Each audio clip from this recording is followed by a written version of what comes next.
bonjour tout le monde. Aujourd'hui nouvelle vidéo, on se retrouve pour une vidéo sur un top 5 des meilleures motos custom en A2. Déjà bien joué à toi sur cette vidéo, c'est qu'un mec qui a du style, qui a du goût pardon. Alors je suis un peu deg, j'avais prévu le coup en mode je vais au bord de la mer vous tourner une vidéo sur le coucher de soleil. Il n'y a plus de soleil, gros, je sais pas ce qui s'est passé mais je sais pas, il y a un ciel bizarre.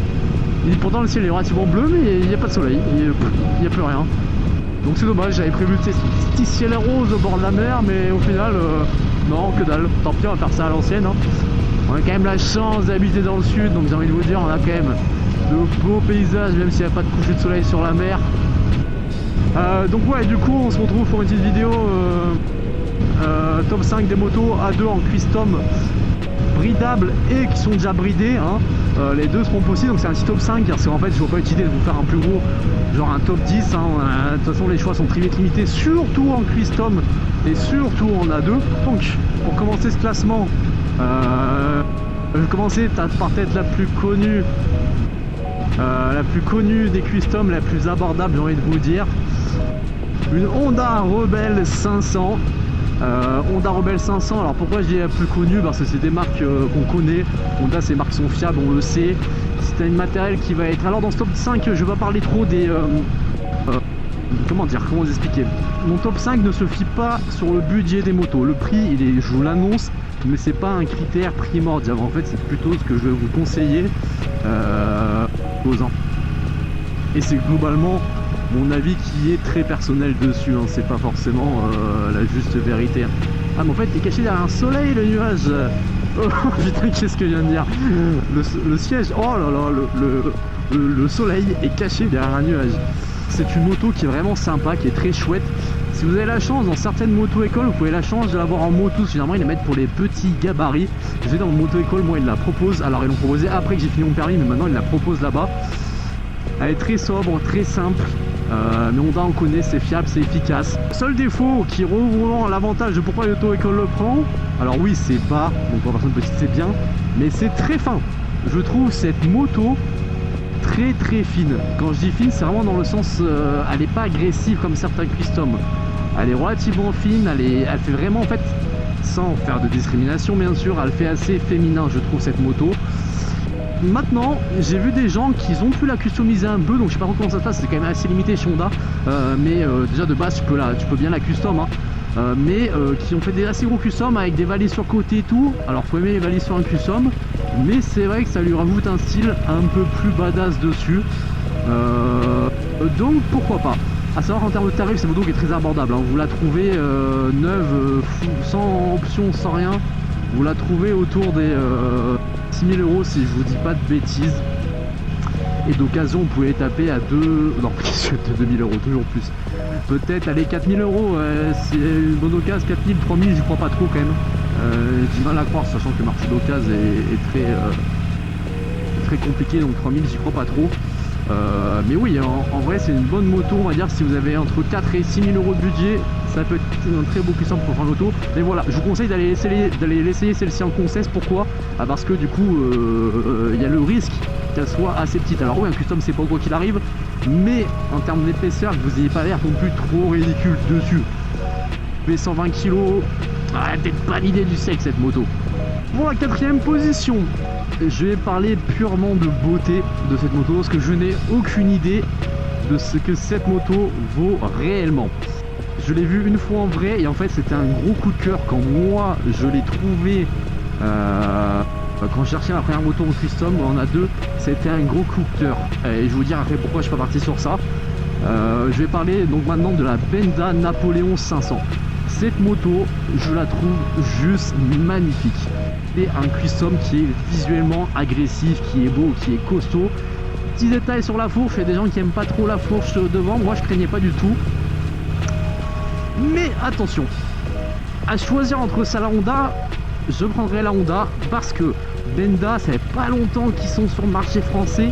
Ils sont très peu développés, donc on peut vous en douter, c'est chinois. Très peu développés en France, donc déjà, premier souci. Concesse, si vous avez des révisions, des réparations à faire, bonne chance, vous avez intérêt de regarder à côté de chez vous s'il y a une concesse de Benda qui sont partenaires avec, afin de faire la révision, les entretiens, les réparations s'il y a. Et à prendre en compte, le développement, parce que si vous déménagez qu'il n'y a plus rien après aux alentours de 200 bornes minimum, ça peut vite être un gros frein sur ça. Donc vraiment moi je vous conseille de prendre en compte ça et de vraiment regarder les conseils alentours. Deuxième point, j'ai rien contre les chinoises, moi les chinois je trouve qu'ils font des très bons trucs, mais attention quand même, on rejoint sur tous les points. Niveau qualité on sait pas trop, enfin moi je parle surtout pour Ménard, parce que Ménard vraiment niveau qualité, je sais pas, en fait il n'y a pas assez de retours, il y a très peu de personnes qui l'ont en France. Généralement les gens qui vous font des reviews sur YouTube, bah, malheureusement c'est des concessions. Je dis pas que c'est tous, mais je dis bien là, malheureusement la plupart sont des concessions. Donc ce qui est chiant c'est que leur avis, à voir s'ils sont honnêtes. Franchement à voir. Les mecs ils proposent du modèle à vendre, donc forcément j'ai du mal à croire qu'ils critiquent réellement le modèle, hein, à savoir que bah, forcément c'est leur taf. Donc ils vont pas l'écrire sur tous les trois. Ouais la moto je vous vends, c'est de la merde. Eh ben non hein, forcément. Donc voilà, mon troisième point de vigilance à avoir sur cette moto, je dirais attention peut-être au plastique. Moi j'aime beaucoup visuellement le plastique, vraiment je trouve ça beau parce que c'est sobre et tout, c'est classe, mais c'est du plastique. Du plastique qui dit pas le matériau le plus solide et qui dit aussi, comment on va expliquer ça, les peintures plastiques, même si on est sur des motos, je suis pas très fan dans le sens où ça peut s'user assez vite. Donc moi je mettrais un point de vigilance sur ça. Le plastique, moi je trouve ça très joli, hein. Vraiment j'aime beaucoup sur les motos, ça fait, en fait je trouve ça hyper épuré, hyper sobre. Mais attention, c'est du plastique, c'est visuellement ça n'est pas très quali, c'est un peu contradictoire à ce que vous dites, je trouve ça joli. Donc ce que je veux dire c'est que visuellement ça a de la gueule, mais ça fait pas quali. Et à voir sur long terme le plastique à la moindre rechute, au moindre truc, ce que ça donne, hein. Après niveau budget, c'est une moto qui est neuve à 6500 € si je vous dis pas de bêtises. D'occasion on ne trouve pas. Ce qui rejoint le point de vigilance sur le attention c'est chinois, pas trop développé, c'est pas du chinois développé, donc attention, c'est ce qui veut dire que la revente c'est pas ce que ça donne, ça se trouve vous allez revendre ça rien du tout derrière, vous allez jamais en revendre, moi j'en trouvais pas d'occasion, mais vraiment quand je regardais. Mais voilà, en tout cas c'est une moto qui est magnifique, c'est pour ça qu'elle mérite quand même cette place dans le top, hein. En troisième position on reste sur les chinois et elle aussi elle m'a fait hésiter, c'était la SRV 600 de chez QJ Motor. Alors petite nuance, cette moto c'est un custom mais on est peut-être plus sur un muscle, je sais pas trop, à vous de me dire. Je suis mitigé entre le muscle et le custom, mais j'ai quand même en custom parce que vas-y, c'est un peu une copie très honnêtement du Fat Bob Harley Davidson, mais en version beaucoup moins chère. Mais oui, elle a un look très agressif pour course, comme je vous dis, pour moi je trouve ça ressemble fortement comme à une moto, mais bon je la mets quand même dans le custom parce que voilà quand même c'est le titre de custom. Look très agressif. Elle m'a l'air très quali, il y a pas mal de plastique dessus, mais me semble quand même plus quali que la Benna. Je suis allé la voir en vrai, j'avais fait un devis dessus, parce que vraiment j'avais vu pareil, un petit coup de cœur dessus. Et c'est une moto qui neuve coûte 8000 €. Et pour le coup, je vais pas dire du mal des chinois, parce que quand j'allumais la moto, elle faisait un bruit les gars, mais un vrai bruit. C'est-à-dire que c'était pas une chinoise de merde avec son petit bruit de merde, non non, elle faisait un vrai bruit de moto là, de bon custom tu vois. Et ça c'était vraiment agréable. De plus ce petit point positif qui plaît ou qui plaît pas en custom, écran TFT, ça c'était plutôt sympa, il est directement relié à ton téléphone, donc en fait tu peux envoyer Waze dessus, et ça franchement moi je trouve ça royal. Même si c'est pas les trucs les plus répandus dans les customs, je trouve ça juste ouf d'avoir Waze sur son cadran avec le compteur TFT. Moi c'est un truc que voilà j'aimerais bien avoir sur la mienne, mais que j'ai pas. Après visuellement si on aime ou on n'aime pas, c'est une moto assez basse, hein, mais en tout cas moi je la trouve très agressive. En deuxième place, monter un peu en gamme là. Là on monte en gamme, il reste deux places, je joue entre deux marques et je pense que vous devinez direct dans le custom qui va prendre la deuxième place et qui va prendre la première. La deuxième place, pardon pas deuxième classe, elle sera pour l'Indian Scout Bobber. Moto magnifique, vraiment je la trouve juste magnifique. 1200 cm3 si je dis pas de bêtises, là j'ai un petit doute, je suis pas sûr. Visuellement elle a de la gueule, ressemble vraiment à quelque chose. Pareil, oh le orange, tant pis. Elle ressemble vraiment à... J'ai peur que c'est un radar de feu parce qu'en fait c'est des radars qui sont là à chaque fois pour ta vitesse, genre qui se mettent le feu rouge, je te mets c'était pas assez vite. Pardon, je disais. J'ai perdu ma peur du 4 points, ça m'a déstabilisé là. Je disais ouais moto qui visuellement ouais donc l'Indian Scout Bobber c'est vraiment une moto qui visuellement a vraiment de la gueule je trouve. Après avoir niveau customisation je crois que c'est quand même assez limité pour le coup. Alors il y en a qui la customisent mais je vois putain mais c'est pas vrai. J'ai l'impression que c'est un peu plus limité. Je vous avoue que j'ai pas la connaissance spécialisée dans l'Indian. Donc je vous invite à mettre en commentaire ceux qui en ont au niveau customisation, mais je crois que c'est quand même assez limité. Par contre c'est vrai que c'est une moto qui a une très belle gueule. Par contre on est sur des motos qui sont un peu plus chères, hein. Je crois que 12 000, on est sur 12 000 sur du neuf, entre 12 et 14, je sais plus exactement, de toute façon les prix seront affichés à l'écran. Hein.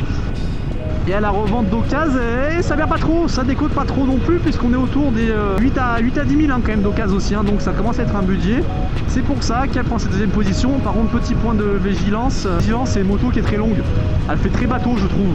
Je pense que ça peut être un peu galère niveau maniabilité. Donc maintenant les gars, en première position, là je vais vous parler de ma moto. Et elle n'est pas en première position parce que c'est ma moto, mais parce qu'elle le mérite, hein. Forcément en custom on peut pas parler autre chose que Harley Davidson. Et du style incontournable de la 48. Pourquoi cette place?